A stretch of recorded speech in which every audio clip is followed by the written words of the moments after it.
ဒီဗီဒီယိုလေးကဒီအကြည့်လို့ RB2350 V2 version တက်ရောက်တဲ့အပြာရောင်လေးနဲ့ Bible ဆန်းလာတဲ့ဗီဒီယိုဒီ RB2350 V2 version ဒီကောင်လေးကိုဒီကျိုးထိုးတာနဲ့ယူတာဒီကောင်ဗီဒီယိုပထမအစိမ်းအောင်နဲ့ပါကွာလဲဆိုဒီကောင်လေးကကျတော့ V2 ကကျိုးဖြုတ်ပြီးတော့ iPhone ကေဘယ်နဲ့ထပ်ပြီး join ဆရာမလို့ပေါ့ဒီကောင်တစ်ချက်ထိုးပြီးတော့ join ပြီးတော့ဒီ attach စီနဲ့ဒီတိုင်း join ပြီးတော့တမ်းပြီး Bible လုပ်လို့ရတယ်ဟုတ်ဒါဒီကောင်ကိုထိုးပြီးတော့ DF မှုပြီးတော့ DF မှုဝင်အောင်တကယ်လို့ကျိုးထိုးလိုက်လို့ဝင်သွားရင်ရပြီဝင်လို့ဆိုရင်ဒီကလိုလေးပထမအစိမ်းအောင်လို့ B1 လို့ပဲဒီကလိုလေးနေပြီးနေပြီးဒီကောင်ဒီပါတတန်းဝင်သွားပြီပေါ့နော်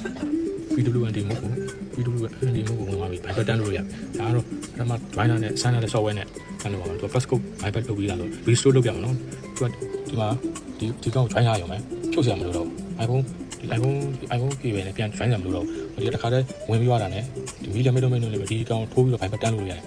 ပထမအစိမ်းကြောင့် V1 ကျတော့ဒီကောင်ကို Bible မှုဝင်သွားဒီကောင်ဖြုတ်ပြီးတော့ဒီကျိုးနဲ့ပြန် join ရတယ်ဒီကောင်ကျတော့ join စရာမလိုတော့ဘူးခါတည်းနဲ့ဒီအတိုင်းပဲ Bible တန်းလို့ရတယ်နော်ဟာလားဘာရှင် V2 မှာ V2 ကကွာခြားချက်ဒီကောင်အတိတ်ရောက်တဲ့ဟာ V2 အပြာရောင်ပေါ့နော် site လေးနည်းနည်းလေးကြည့်သွားဒီကောင် Bible တန်းလို့ပါဒီကောင် pascode restore လုပ်ပြီးသားလို့ဘာကလုပ်ပြီးသား restore လုပ်အောင် restore လုပ်မယ်တော့ဒီမှာကြည့်မယ် restore ဒီက restore လုပ်ပြီးတော့ standing ဒါဘာကလုပ်ပြီးသားမလို့ဘာကလုပ်ပြီးသားမလို့ဒီမှာ standing ဒီမှာ PWD မဟုတ်ဘူးဒါဝင်တယ်ကျိုးကလည်းဒီတိုင်းပဲ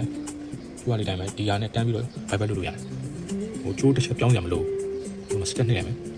standing ပြန်နေတော့အလုပ်လုပ်နေဒီကျိုးအတိုင်းပဲဒီအလုပ်ဒီတိုင်းပဲထားပြီးတော့ Bible လုပ်လို့ရတယ်အလုပ်လုပ်နေ Bible လုပ်နေဒါ fine packet လုပ်တာ restore ပြန်လုပ်နေဒီကောင်ကျတော့အလုပ်ဆုတ်တက်တာပါတော့ဒီအပြာရောင် V2 က version 2ထွက်တာအလုပ်ဆုတ်တက်တာဒီကျိုးပြန်ချင်းစရာမလိုတော့ဘဲနဲ့ဒီ PWD မဟုတ်ဘူးသူပါတဲ့ဒီ cable နဲ့ IC ကျိုး join ပြီးတော့ join လာရုံပဲ Bible တန်းလို့ရုံပဲနော်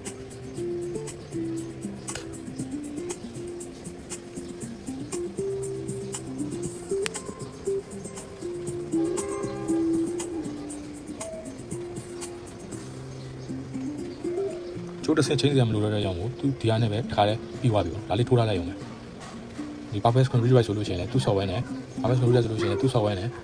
သူ့ software ဒါတော့ Purpose Control ဆိုတော့ဒီပထမ V1 နဲ့သုံးတာလေဒီ V1 မှာလည်းဒီတိုင်းပဲဒီရားနေပြီးတော့တန်းပြီးတော့ဒါ Purpose Control လောက်တာပါနော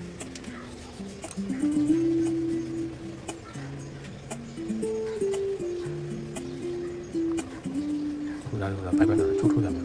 ချိုးပြောင်းရမယ်လို့ဒါဒီ V2 သူဒီတပိုက်လေးနဲ့လေဒီချစ်ပြားလေးနဲ့ပဲသူကချိုးထိုးပြီးတော့ခါတော့အလုပ်ဆုတ်တက်တာပါ V2 က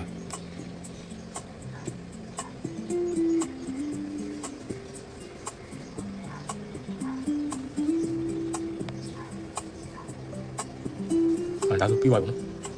Bible ဒါဆိုပြီးပါပြီ Bible complete successfully ပြပါပြီ Bible successfully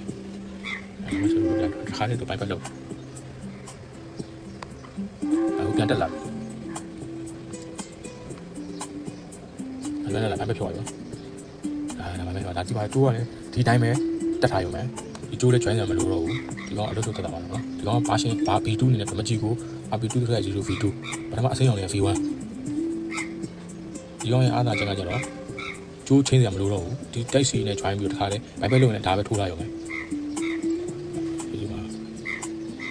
ဒီလေးဝယ်လို့ရှိရင် install ရှိတယ်